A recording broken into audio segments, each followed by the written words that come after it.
this is Ben from Honest Hands Ring Co. I started making rings in my garage a long time ago, and we just moved into our new shop. I'd love to take you for a tour.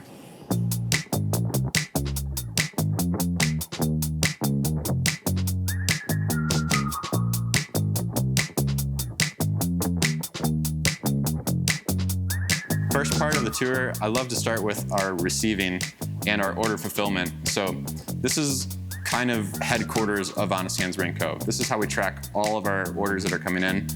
They call this a Hijunka board, which is part of the Toyota production system. Hijunka means it's lean leveling. Basically, every single day of the week, we know what we're gonna start on and when we're gonna start it. And ideally, we clear the board each week. We also have our digital ship station, and that combines all of our Shopify orders with our Etsy orders. This is a really good way that we can kind of just look up orders, look up past orders. It's kind of our customer CRM.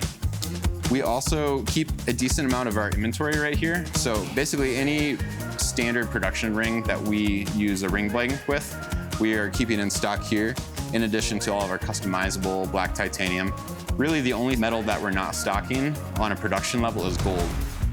Each of our rings is made to order, so this is kind of like our raw material storage, and that moves into the rest of the process.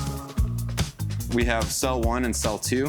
When someone walks in the morning, they can look at our production schedule and be like, they know exactly what to work on. So this is our bandwork, engraving, inlay, and inlay cutting and finishing. So ideally, this is what's on the schedule for today, and then the guys will walk in and start work all the way down. Like I mentioned, we've got 2 production cells. So we've got Birkin and Preston building rings right now. Birkin's setting up the inlay station. So after things are prepped and the ring's ready to go, this is where the tedious process comes in, where people are setting stuff with tweezers, kind of looking through the magnifying glass, making sure the things are really accurately placed. So the things that we're always looking out for is consistency, gaps, making sure that our finish is correct, and making sure all of our products match the product photos, because we want our customers to make sure that their products match what they ordered. It's really important to us. Once the inlay's set, they go over to this lathe here, and this is where a lot of the materials get sanded down flush. This is prior to them getting coated and sealed into the resin system. We use lathes from the 1940s. It's hard to find lathes that we like that are modern, so we end up just buying a lot of old stuff, but it's great and it doesn't break down, and it's what we like to use. In addition to that, we've got our spinning systems. So this is how we apply all of our glue to make sure that resin doesn't pool up or bubble. We want a really consistent finish, and that's what's important about using these. We've also got our dust collection system on the wall. That's pretty important just for safety. We don't want our employees breathing in anything that's bad for them. And it also keeps the shop a lot cleaner. Anytime dust and stuff is going all over, you can contaminate other rings. So we like to keep a really clean shop, and it's just one of the things that we do that's kind of a non-negotiable for us. Once the lathe cuts down all of the rings, then that moves over to our final polishing station. Once we've got the coating all finished how we like it, it either gets sanded with our Fordham sanders or it gets polished on our big polishing wheel here. And then that moves over to our ultrasonic cleaner, which is where the rings get cleaned, make sure all of our polishing compound is done, and then it's ready for our quality control testing. In addition to our inlay finishing process, we also do a lot of our laser engraving here. So we've got 2 laser engravers, and the nice thing about this machine is you can do a lot with it.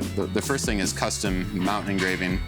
We can digitize that artwork and then add it back to the ring. In addition to that, we can engrave all the inside of our rings. If you got a special message, a wedding date, GPS coordinate, we can do all of those things. So in this particular instance, we're working on this custom engraved ring. This is a matching titanium set that's got custom artwork. Basically, the customer sent us a photo that they wanted, and we digitized it and then formatted it for their rings. So that's what is going to be cut right here. So it's really nice. I think a lot of what Honest Hands is about is like building rings that are meaningful to people. So it's important for us to capture that, whether it's a material, an inlay, or it's a specific engraving that goes onto the ring. On the topic of materials that we put in rings, a lot of our rings are custom, obviously, and so people are sending us stuff from all over the world, and that's the cool part of this drawer. We've got drumsticks that are going into this specific ring. We've got stones that are really important for this customer. This is a bag of sand from Okinawa, Japan that is going into that ring.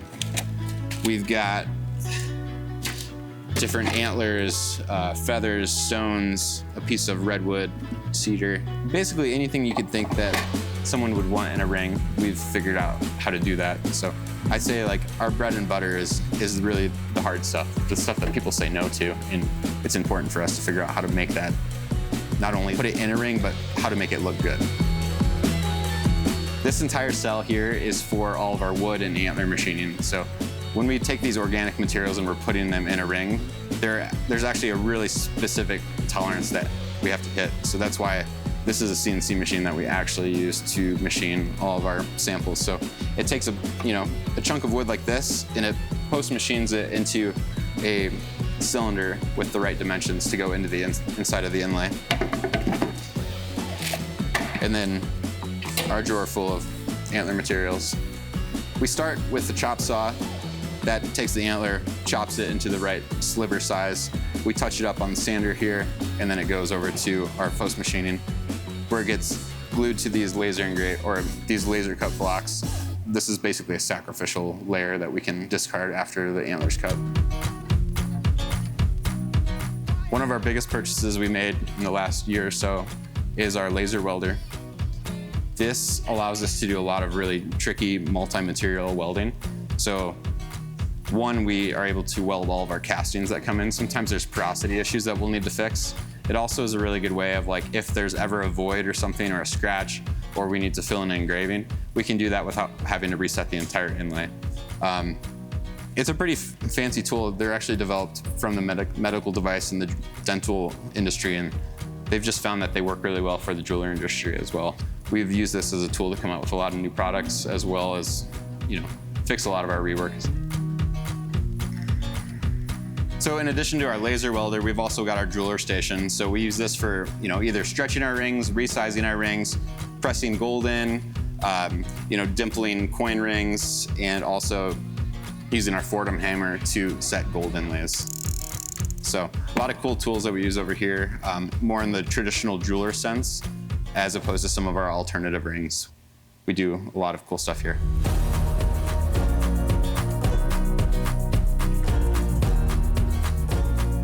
Once we finish all of our rings during the day, they go into our final QC check. This is where we're gonna check over, basically, are there surface imperfections?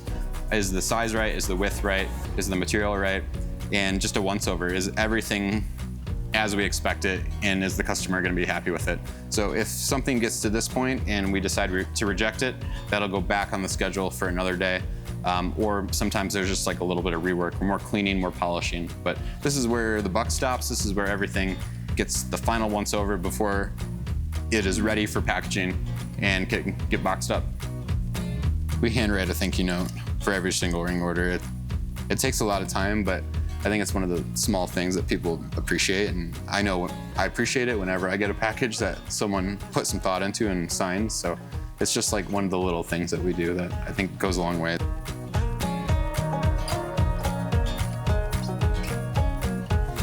So we're gonna head back into our office. What's funny is we moved in here, this space, about 3 weeks ago, and all of these machines were crammed into this little space. So we're so thankful and blessed to have spread our wings a little bit, as opposed to just being stuck in here. This is also the spot where we can, take a conference call, be a little quieter, do all of our photo studio, video production, and obviously talk to our customers, email them. So this is our office space. It's kind of in process to be built out. We keep our photo studio over there, and then that's Keisha. She's our customer sales and service specialist. And then, we've got the shop pups. So this is Otis. Otis was our #1 shop dog when I was back in Morrison. And then Louis is chilling over here. Hi, Louis. You being lazy? Hi. No dogs allowed in the manufacturing space, but they're able to chill out here every day, which is really nice. And yeah, we appreciate you coming on our tour, and glad to have you along for the ride. Thank you.